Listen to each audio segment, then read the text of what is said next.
I was born in Warsaw, Poland in 1933.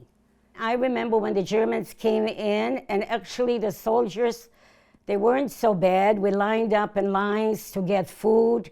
They gave us soup and bread, and that was my first memory of the German soldiers. They were not that bad, but we learned later on what it was going to be like.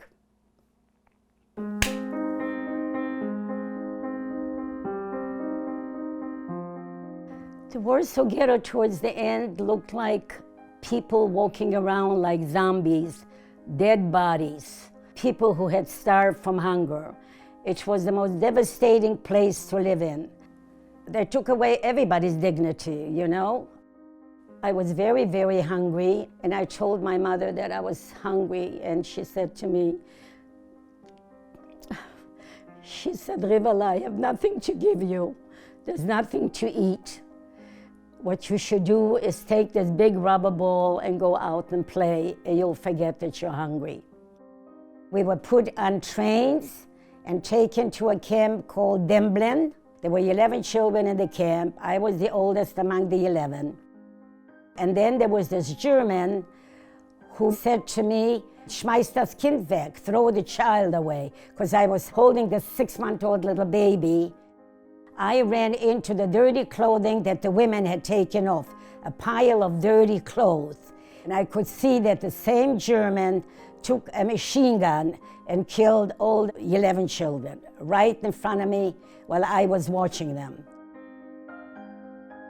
I ran into the women's barrack, and the women sort of attacked me, saying, "Where are all the kids? What happened to the children?" And I said, "I don't know." I believe they probably knew. I didn't have to tell them.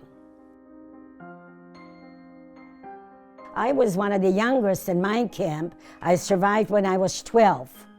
And I feel if I'm not going to speak out now, it'll be up to my children and my grandchildren and maybe great-grandchildren to tell the story of the Holocaust. So we have to speak up. Whatever you see injustices at all, you have to speak up.